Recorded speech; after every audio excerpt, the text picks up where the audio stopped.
안녕하세요. 오늘도 사연 살롱을 찾아주셔서 감사합니다. 저는 딸을 하나 두고 있는 엄마예요. 어렸을 때는 과연 제가 나중에 결혼을 해서 자식을 낳을 수 있을까? 의심스러웠는데 세월이 지나고 나니까 이렇게 되어 있네요. 저는 지명만 경기도일 뿐 완전히 시골 깡촌인 동네에서 태어나 자랐고요. 첫째였던 큰오빠가 물놀이를 하던 도중 안타까운 사고로 세상을 떠나면서부터 부모님은 서로를 비난하고 탓하며 망가지셨고 걷잡을 수 없이 나빠졌던 것 같아요. 아무래도 아버지가 큰오빠의 사고 이후 술에 빠져 지내신 게 주된 화근이었겠죠. 술이 사람을 완전히 바꿔놔버렸다고 엄마가 두고두고 한탄을 하셨으니 말이에요. 다들 어렸을 때의 악몽 하나쯤은 있으시죠? 부모님으로부터 크게 혼난 일이라든가 학교에서 창피를 당한 일이라든가 이런 게 있으실 거예요. 저 같은 경우에는 학교에서 수업 끝나고 집에 가려는데 학교 정문에서 저를 기다리고 있었던 빚쟁이 아줌마 아저씨들을 마주쳤던 게 가장 끔찍했던 악몽이었답니다. 그분들은 아무것도 모르는 저를 붙잡고 내 돈 빌려간 네 아빠 어딨냐며 제 멱살을 잡아 흔들고 윽박질렀어요. 아주 한참이나요. 같은 학교 학생들이 그걸 다 봤고 시골 동네라 소문은 하루 만에 다 퍼져서 그 후로 저는 학창시절 내내 왕따를 당했어요. 엄마는 오빠랑 저를 위해 갖은 수를 동원하여 아버지와 이혼하셨죠. 늘 어려운 형편이었으나 저희 가족은 서로를 아끼고 사랑하는 마음으로 버티며 살았어요. 오빠는 저희 집의 실질적 가장이었고요. 제가 괴로운 학창시절을 보내면서도 절대 삶을 포기하려 들지 않은 이유는 오빠가 제 미래를 위해 열심히 살고 있단 걸 알아서였죠.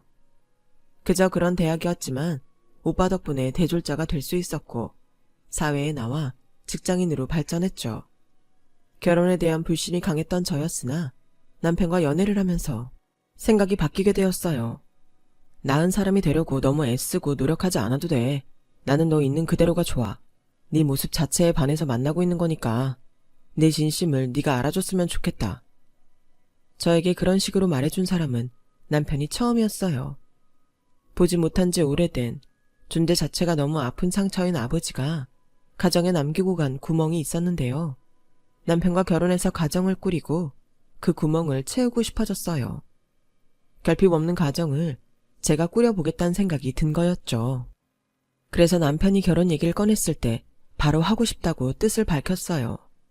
제 딴에는 인생의 용기를 낸 것이었죠. 저는 잘난 배경이라곤 하나도 없는 사람이었으니까요. 역시나 시댁에서는 저를 탐탁지 않아 했습니다. 내 귀한 아들하고 결혼하라 허락하기에는 암만 해도 둘이 너무 차이가 나는 거 아니야? 수준 차이! 시어머니께서 제 면전에 대고 그렇게 말씀하셨을 때 기가 팍 죽었어요. 결혼은 아무래도 어렵겠다 생각했었죠. 그러나 남편이 불도저처럼 밀어붙여서 기적처럼 결혼이 성사되었던 거예요. 과연 이런 식으로 결혼을 하게 되어도 괜찮은 건가? 걱정이 들기도 했었네요. 그래도 상견례가 예상외로 무탈하게 넘어가면서 분위기가 좋아졌어요. 갑자기 긍정적인 기류만이 돌기 시작했죠. 저는 용기를 얻었고 꽤 즐겁게 결혼식 준비를 할 수 있었어요. 그런데 대박 사건이 결혼식 날에 터져버렸어요. 어렸을 때 가장 끔찍한 악몽이 학교 앞 빚쟁이들이었다면 성인이 되고 난 이후에는 단연코 결혼식 서프라이즈였네요. 아버지가 안 계시니까 당연히 저는 신부 입장 때 부친의 손을 잡고 들어가는 신부가 될 수 없었잖아요. 저랑 엄마는 고민이 많았는데 정작 오빠는 처음부터 자기가 제 손 잡고 입장할 생각이었다고 하더라고요. 놀랍기도 했고 감동적이기도 했어요. 그래서 오빠랑 입장하는 걸로 했고요. 둘째 오빠는 늘 그렇게 감동이었죠. 이 결정에 남편도 오케이라 했었고 자기가 시부모님께 잘 설명을 하겠다 했었어요. 그런데 그 이튿날에 시어머니로부터 전화가 왔었네요. 아니, 집안에 남자 어른이 얼마나 없으면 지 친오빠랑 신부 입장을 한다 그럴까? 아유, 진짜 별꼴을 다 보겠네. 저희 남매가 유달리 우애가 돈독한 사이라서 그래요. 그냥 예쁘게 봐주세요, 어머님. 당시에 얼굴이 낯뜨거워진 채로 시어머니께 변명 아닌 변명을 했던 그 순간에 제가 지금 돌아보면 구차한 것 같아요. 도대체 왜 결혼 전부터 예쁘게 봐달라는 그 말을 입에 달고 있었는지 모를 일이에요. 근데 그때는 정말 진심으로 그런 마음이었어요. 결혼해서 시댁의 예쁨을 받는 며느리가 되고 싶었나 봐요. 아무튼 시어머니께 설설 기어가며 준비 완료된 결혼식. 그 당일에 엄청난 사건이 터졌죠. 남편이 먼저 씩씩하게 등장하고 그 다음이 제 차례였어요. 오빠랑 손잡고 차분하게 이제 걸음을 옮기려는데 그 순간에 잠깐! 이건 아니지! 이따위로 결혼식을 진행해! 감히 친애비 나를 내버려 두고! 아버지가 등장하셨던 거예요. 쩌렁쩌렁한 고함에 저랑 오빠는 동시에 뒤를 돌아봤고 아버지를 발견한 순간 그대로 굳어버렸습니다. 그건 하객들도 마찬가지였죠. 아버지는 어디 헌옷 수거함에서 주워온 듯한 잠바떼기 차림에다가 머리도 까치집을 하고 있었어요. 게다가 벌게진 얼굴에서부터 술기운이 풍겨왔죠. 충격에 빠진 저희 남매를 향해 성큼성큼 다가온 아버지가 제 팔을 잡아 끌었어요. 이런 건 원래 애비가 해주는 거야. 지 애비도 찾지 않고 결혼식을 올리려고 했더니 아주 천벌받을 짓을 했구나. 아버지, 여긴 도대체 어떻게 알고 오신 거예요? 그것보다 이것 좀 놔주세요. 아버지는 막무가내로 저를 잡아 끌며 걷기 시작했고 저는 정면에 보이는 남편의 경악한 표정을 보면서 울고 싶어졌어요. 다들 이게 뭔 상황인가 싶어서 갈피를 잡지 못하고 있었고 오빠는 아버지를 떼어놓으려고 혈안이었죠. 그 와중에 엄마가 직접 아버지를 만류하시려고 다가오다가 현기증을 일으키면서 그대로 쓰러지셨어요. 그러자 식장에는 비명이 터져나왔죠. 제가 깜짝 놀라서 엄마한테 뛰어가다가 드레스 자락 밟아서 꼬꾸라졌고 부케는 저 멀리 날아가 버렸죠. 하객이 다급하게 구급차 부르는 소리에 오빠가 아버지랑 싸우는 소리에 시어머니의 비명까지 뒤섞인 예식장은 그야말로 아수라장이었어요. 저희 인상에서 가장 빛났어야 할 결혼식 날은 그렇게 악몽으로 전락해버렸죠. 살다 저렇게 교양 없는 집구석은 처음 본다. 완전히 망나니 집단 아니니?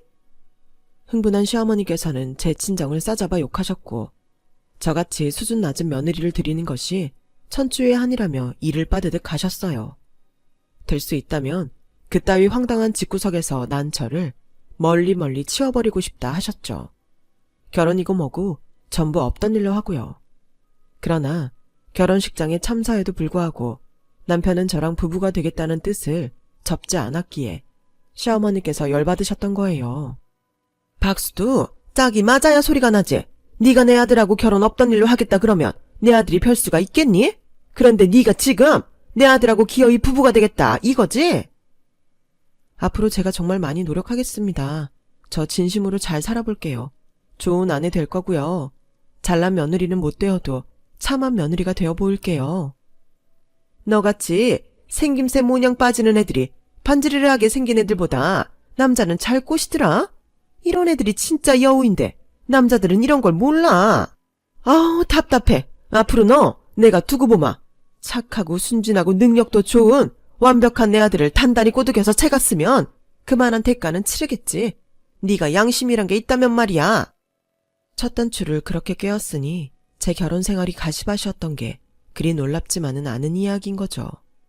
시댁의 모든 식구들에게 저는 미운 털 제대로 박혔고 약점 또한 제대로 잡힌 셈이었으니까요. 나중에 알고 보니까 아버지를 결혼식장에 초대한 사람은 바로 고모였더군요.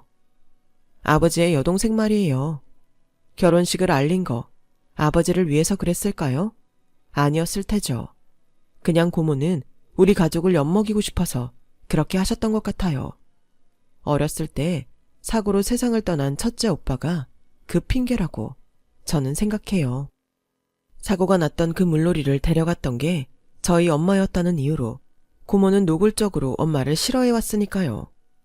저는 어렸을 때 고모가 저한테 귓속말로 그날 네 오빠가 아니라 네가 죽었어야 했는데 라고 말했던 이유로 저는 고모가 제정신이 아니라고 생각해왔습니다. 첫째 오빠가 태어났을 때 고모가 젖병 물려서 키웠다는 얘기 저도 들어서 잘 알겠지만 아무리 애틋했다고 해도 너무 과하죠. 그냥 정신적으로 문제가 있으신 분 같아요. 그런데 설마 세월이 흘렀음에도 그렇게 엿을 날려주실 줄은 몰랐네요. 결혼한 이후로 고모와는 아예 인연을 끊어버렸죠. 시작부터 진통을 겪었던 결혼 생활.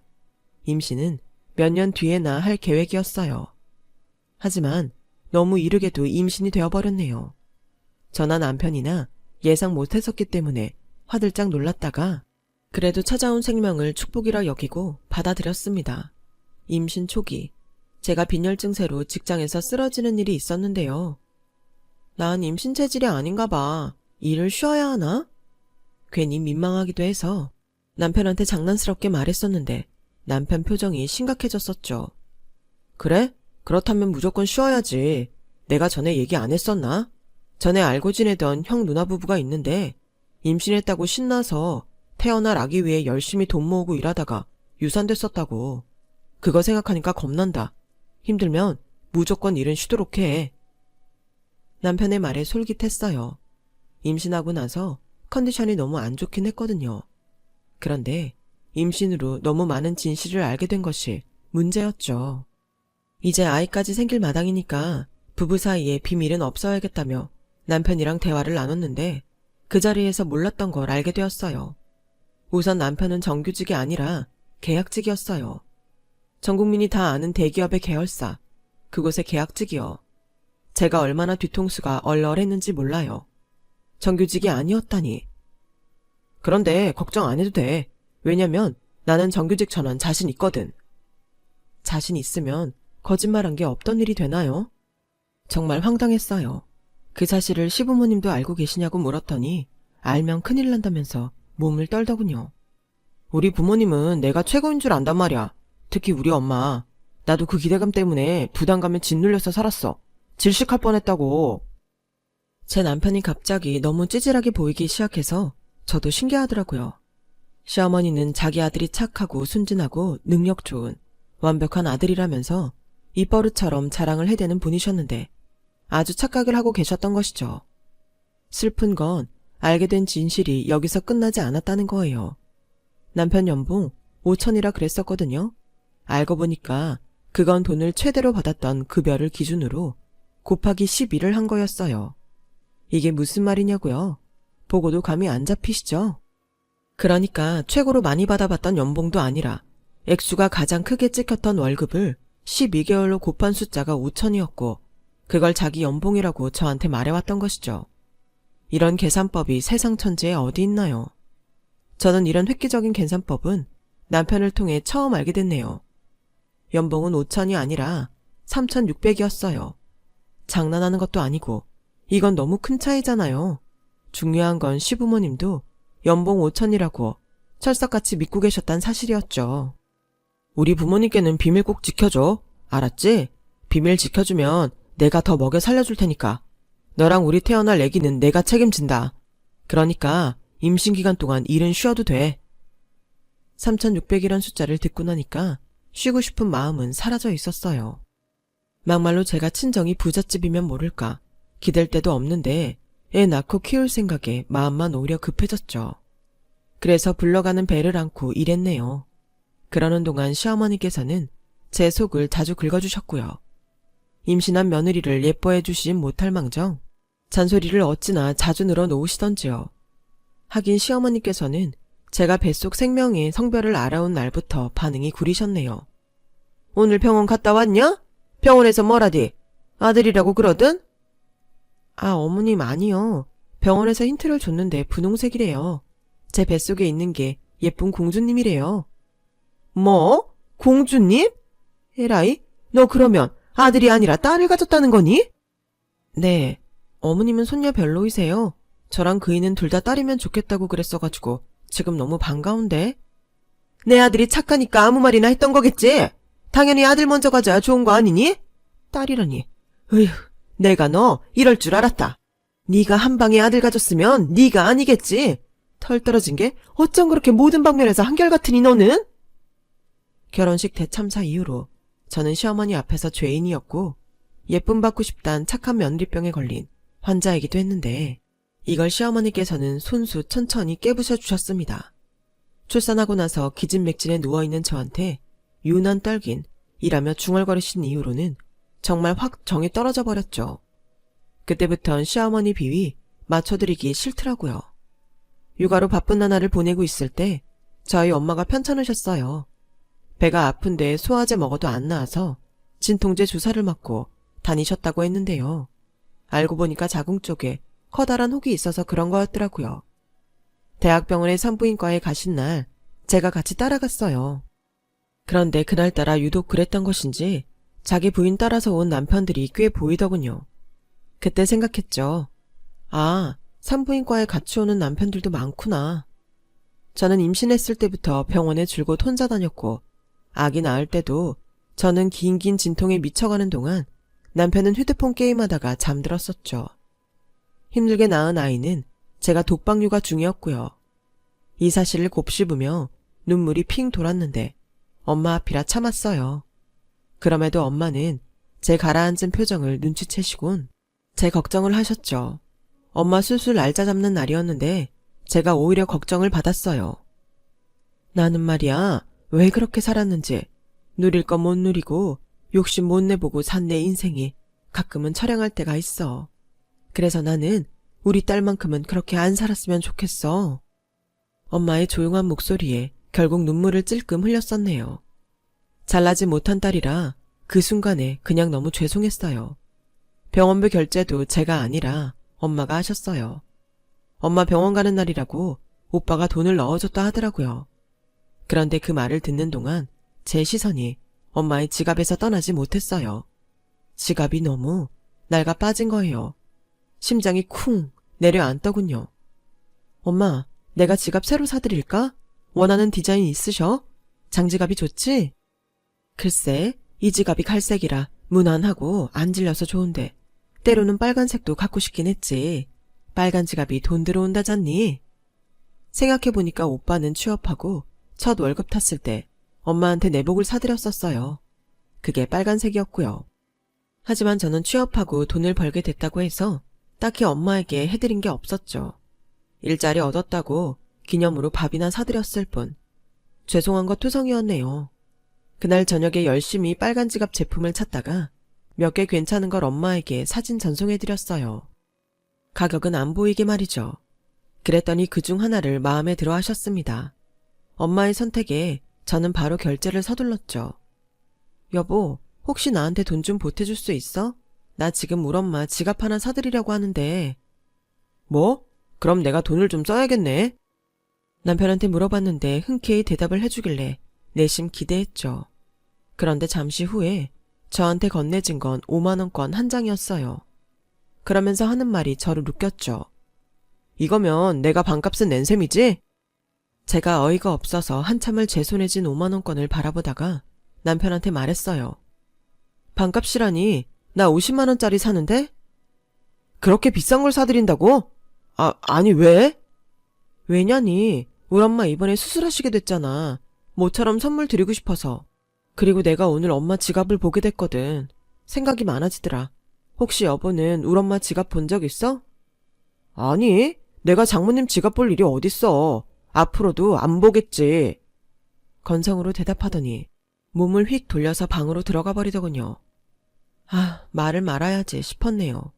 그런데 이 자식이 자기 엄마한테 곳에다 일러바친 거예요. 명품 지갑? 수술 핑계로 명품 지갑을 사드려? 네가 제정신이야. 그거 수술 별것도 아니더만 왜 유난을 떨어대? 저희 엄마 지갑이 오래된 거라서 사드릴만 해서 사드리는 거예요. 그리고 수술 앞두고 생각 많아지시는데 선물 드리면 얼마나 좋아요. 좋긴 뭐가 좋아. 너나 좋겠지. 그거 50만원짜리 샀다면서.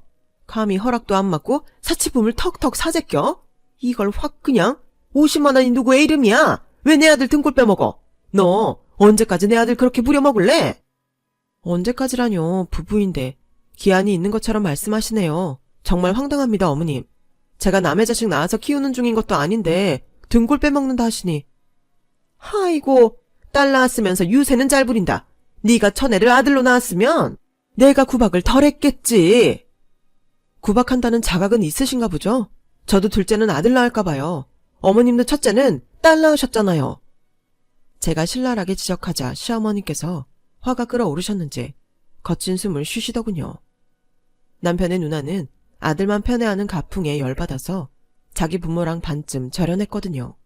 그래서 시어머니의 아킬레스건이죠. 너 지금 나 비꼬는 거니? 내가 못할 지적을 한 것도 아닌데 이렇게 싸가지 없이 대들어? 내가 아들 힘들게 돈 버는데 너는 홍어생활 하는 것 같아서 내가 배알 꼴려서 미치게 써서 내가 이런다. 너 때문에 내 아들이 나한테 용돈도 못 주겠다고 하는 거잖아. 네? 금시초문인데요. 제가 그렇다고 생활비를 많이 받는 것도 아닌데. 내 아들 대기업 연봉 6천만 원 받는 엘리트인데 너한테 휘둘리고 사는 거 생각하면 내가 속이 울렁거려. 근본 없는 망나니 짓구석 씨를 괜히 며느리로 받아줘서. 뭐라고요? 말씀 가려서 하세요.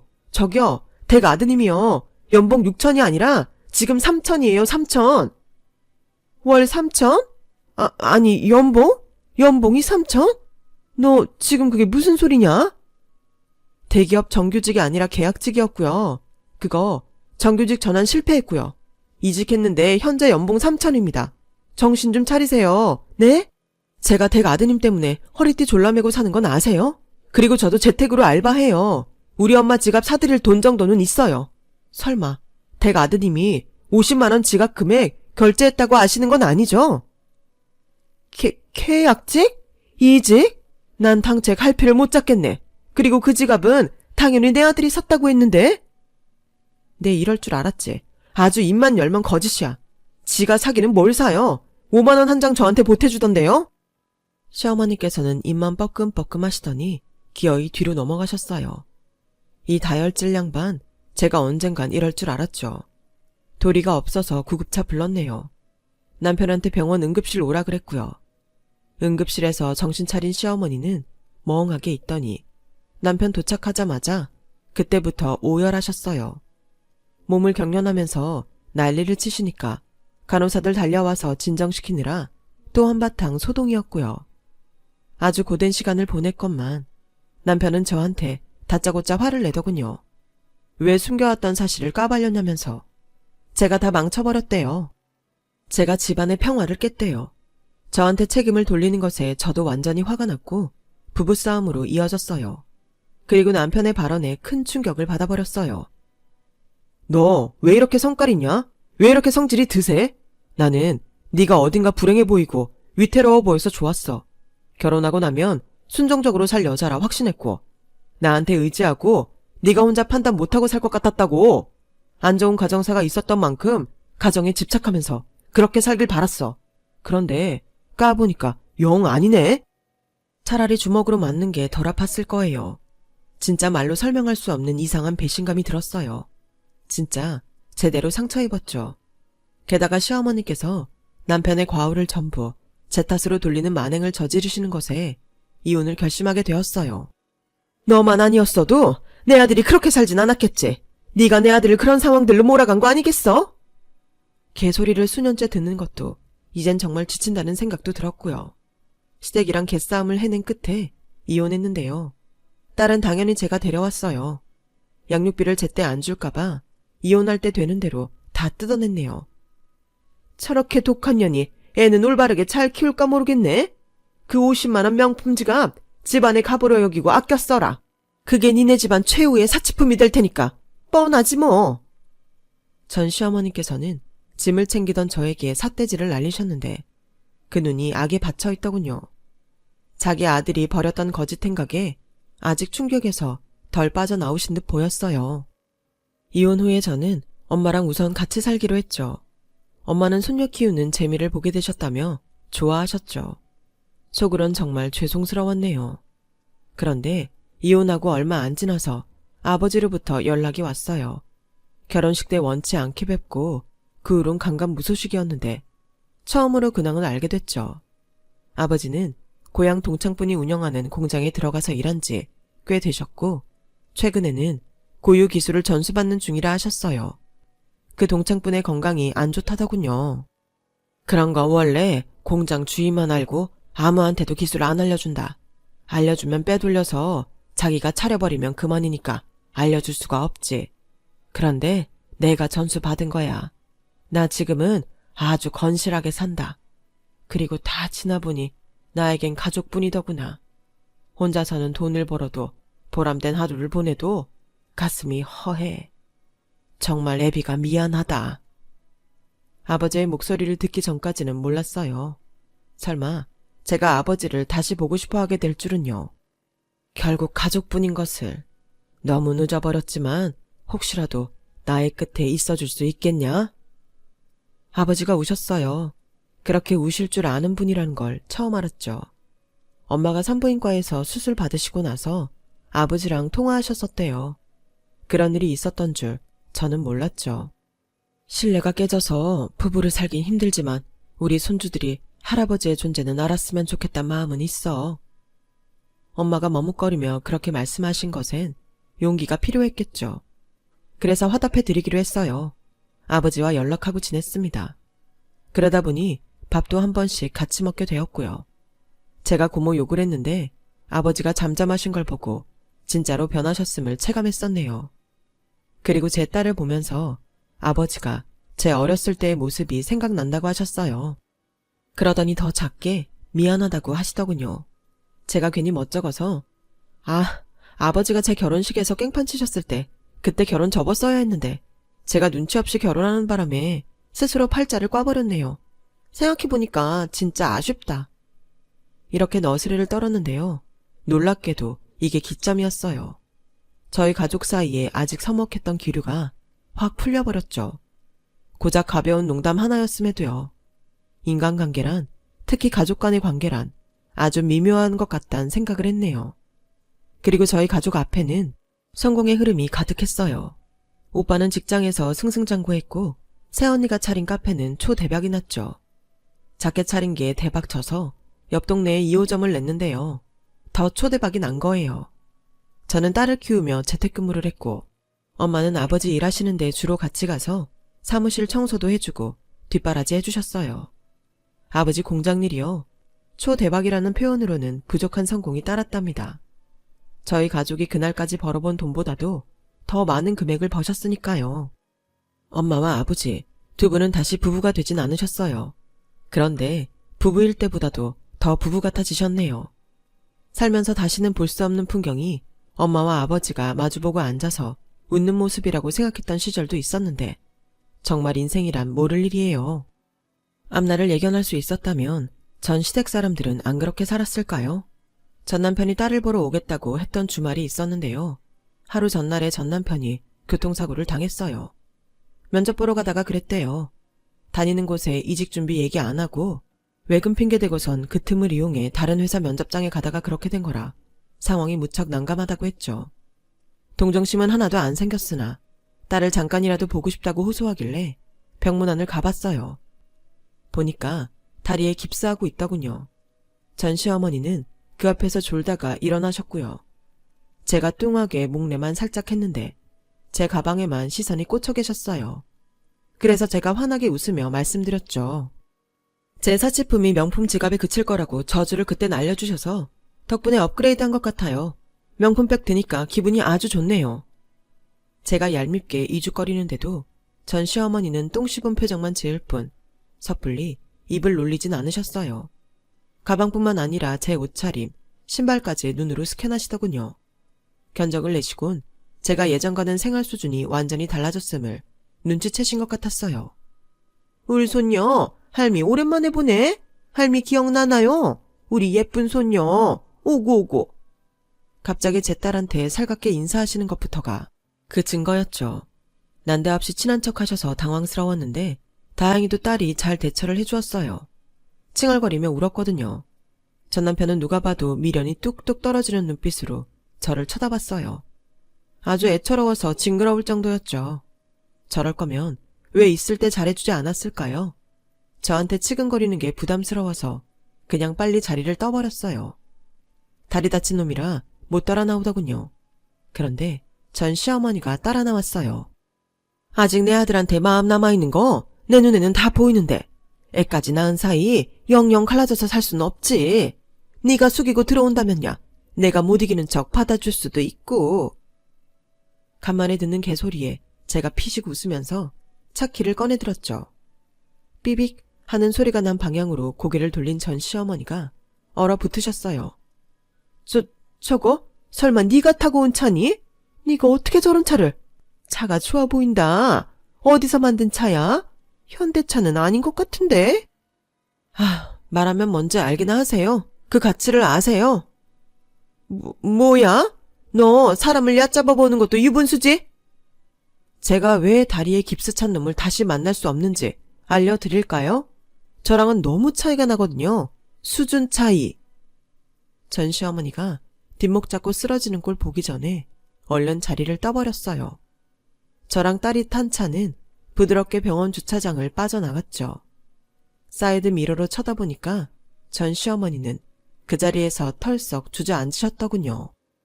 완벽한 패배자의 모습에 저절로 미소가 지어졌죠. 그때보다 훌쩍 커버린 딸과 저는 지금 아주 행복하게 여유 넘치는 일상을 보내고 있어요. 그러게 사람이 심보를 곱게 써야죠. 제 이야기는 여기서 줄일게요. 다들 좋은 일상 보내시고 건강하세요. 여러분, 사연 댓글에 응원과 현명한 조언 부탁드려요. 좋아요와 구독은 저에게 큰 힘이 됩니다. 오늘도 좋은 일 가득하세요.